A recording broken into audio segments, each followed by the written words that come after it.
नमस्कार दोस्तों, मैं रीना आपके अपने चैनल रीना के चैनल इंडियन ब्लॉग्स में स्वागत करती हूँ। शनिदेव को ग्रहों का राजा कहा जाता है। भगवान भोलेनाथ ने इसे न्याय के देवता की उपाधि दी है। शनिदेव को बहुत जल्दी क्रोध आता है। इसी क्रोध की वजह से पिता सूर्य से इनकी नाराजगी बनी रहती है। इनके क्रोध से सभी बचने की कोशिश करते हैं, वरना व्यक्ति पर मुसीबतों का पहाड़ टूट जाता है। इसीलिए इन्हें प्रसन्न करने के लिए शनिवार व्रत रखा जाता है। व्यक्ति शनिदेव से बचने और उन्हें शांत रखने के लिए अनेक उपाय करता है। शनि कृपा से व्यक्ति को सुख और वैभव की प्राप्ति होती है। जो लोग शनिवार का व्रत करते हैं उनको पूजा के समय शनिवार व्रत का श्रवण करना चाहिए। शनिवार की व्रत कथा। एक बार सभी 9 ग्रहों सूर्य, चंद्र, मंगल, बुध, बृहस्पति, शुक्र, शनि, राहु और केतु में बहस हो गई। कौन सबसे बड़ा है। आपस में लड़ने के बाद सभी देवराज इंद्र के पास पहुंच गए। इंद्र असमंजस की स्थिति में निर्णय नहीं दे पाए, परंतु उन्होंने सभी ग्रहों को सुझाव दिया कि पृथ्वी पर राजा विक्रमादित्य ही इसका फैसला कर सकते, क्योंकि वो बहुत ही न्यायप्रिय राजा हैं।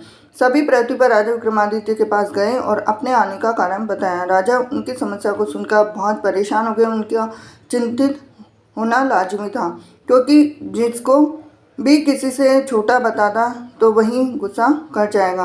राजा के काफ़ी सोच विचार के बाद उन्हें एक उपाय सूझा। उन्होंने स्वर्ण, रजत, कांस्य, पीतल, सीसा, रांगा जैसा अभ्रक और लोहे से 9 सिंहासन का निर्माण कराया।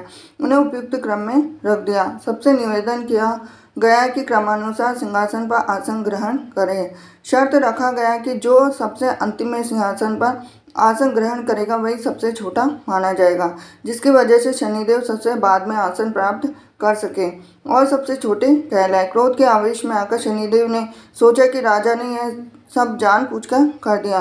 कुपित होकर राजा से कहा कि राजा, तू मुझे नहीं जानता। सूर्य एक राशि में 1 महीना, चंद्रमा 2.25 महीने 2 दिन और मंगल 1.5 महीना, बृहस्पति 13 महीने, बुध और शुक्र 1-1 महीने विचरण करते हैं, लेकिन मैं 2.5 से 7.5 साल तक रहता रहूं। मैंने बड़े बड़े का विनाश किया है। श्री राम की 7.5 आने पर उन्हें जंगल जंगल भटकना पड़ा और रावण की आने पर लंका को बंदरों की सेना से परास्त होना पड़ा। क्रोधित शनिदेव ने राजा से कहा कि अब आपको सावधान रहने की जरूरत है। इतना कहकर शनिदेव कुपित अवस्था में वहां से चले गए। समय गुजरता गया और काल चक्र का पहिया घूमते हुए राजा की 7.5 आ ही गई। तब शनिदेव घोड़ों का सौदागर बनकर राजा के राज्य में गए। उनके साथ अच्छे नस्ल के सारे घोड़े थे। जब राजा को सौदागर के घोड़ों का पता चला तो अश्वपाल को अच्छे घोड़े खरीदने के लिए भेजा। अश्वपाल ने अच्छे घोड़े खरीदे और इसके अलावा सौदागर ने उपहार स्वरूप एक सर्वोत्तम नस्ल के घोड़े की राजा की सवारी हेतु दिया। राजा विक्रमादित्य जैसे ही उस घोड़े पर बैठे वह सरपट वन की ओर भागने लगा। जंगल के अंदर पहुंचकर वह गायब हो गया और भूखा प्यास की स्थिति में राजा जंगल में भटकते रहे। अचानक उन्हें एक ग्वाला दिखाई दिया जिसने राजा की प्यास बुझाई। राजा ने प्रसन्नता में उसे अपनी अंगूठी देकर नगर की तरफ चले गए।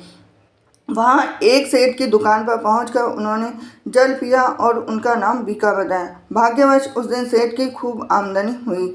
सेठ खुश होकर उन्हें अपने साथ लेकर आया। सेठ के घर में खूंटी पर एक हार टंगा था, जिसको खूंटी निगल रही थी। कुछ ही देर में हार पूरी तरह से गायब हो गई और सेठ वापस आ गया तो हार गायब था। उसे लगा कि बीका ने ही उसे चुरा लिया। सेठ ने बीका को कोतवाल में पकड़ा लिया और दंड स्वरूप राजा उसे चोर समझकर हाथ पैर कटवा दिए। अपंग अवस्था में उसे नगर के बाहर फेंक दिया गया। तभी वहां से एक तेली निकल रहा था, जिसको बीका पर दया आ गई। उसने बीका को अपनी गाड़ी में बैठा दिया। बीका अपनी नाभि से जीभ से बैलों को हाँकने लगा। कुछ समय पश्चात राजा की शनि दशा समाप्त हो गई। वर्षा काल आने पर बीका मल्हार गाने लगा। एक नगर की राजकुमारी मन भावनी ने मल्हार सुनकर मन ही मन प्रण कर लिया कि जो भी इस राग को गा रहा है वो उसी से ही विवाह करेगी। उन्होंने दासियों को खोजने के लिए भेजा, परंतु वापस आकर उन सभी ने बताया कि वह एक अपंग आदमी है। राजकुमारी यह जानकर फिर भी नहीं मानी। अगले दिन वह अनशन पर बैठ गई। जब लाख समझाने पर राजकुमारी नहीं मानी, तब राजा ने उस तेली को बुलवाया। भेजा और बीका से विवाह की तैयारियां करने के लिए कहा गया। बीका ने राजकुमारी का विवाह हो गया और एक दिन बीका के स्वप्न में शनिदेव ने आकर कहा कि देखा राजा, तुमने मुझे छोटा बताकर कितना दुख झेला। राजा ने क्षमा मांगते हुए हाथ जोड़कर कहा कि हे शनिदेव, जैसा दुख मुझे दिया है किसी और को ऐसा दुख मत देना। और शनिदेव इस विनती को मान गए और कहा कि मेरे व्रत और कथा से तुम्हारे सारे कष्ट दूर हो जाएंगे। जो भी नित्य मेरा ध्यान करेगा और चींटियों को आटा डालेगा उसकी सारी मनोकामना पूर्ण हो जाएगी। शनिदेव ने राजा को हाथ पैर भी वापस दिए और दूसरे दिन जब सुबह राजकुमारी की आंखें खुली तो आश्चर्यचकित हो गई। बीका ने मन भावनी को बताया कि वह उज्जैन का राजा विक्रमादित्य है। मन भावनी खुशी से फूले नहीं समा रही थी। राजा और नगरवासी सभी अत्यंत प्रसन्न हुए। सेठ ने जब यह सुना तो वह पैरों पर गिरकर क्षमा मांगने लगा। राजा ने कहा कि यह सब शनिदेव के कोप का प्रभाव था और इसमें किसी का कोई दोष नहीं है। सेठ ने निवेदन करते हुए कहा कि मुझे शांति तभी मिलेगी जब आप मेरे घर चलकर भोजन करेंगे। सेठ ने कई प्रकार के व्यंजनों से राजा का सत्कार किया और जब राजा भोजन करने लग रहे थे तभी कुटी हार निकल गई थी, वही अब उसे उगल रही है। सेठ ने अनेक मोहरे देकर राजा का स्वागत किया और अपनी कन्या शिकवरी से पानी ग्रहण का निवेदन किया। राजा ने सहर्ष स्वीकार कर लिया कि राजा अपनी दोनों रानियों मन भावनी और शिकवरी को लेकर उज्जैन नगरी लौट आए। सारे नगर में दीपमाला और खुशी मनाई और राजा ने घोषणा करते हुए कहा कि मैंने शनिदेव को सबसे छोटे बताया था, लेकिन असल में वही सर्वोपरि है। तब से सारे राज्य में शनिदेव की पूजा और कथा नियमित होने लगी और सारी प्रजा के बीच खुशी और आनंद का वातावरण बन गया।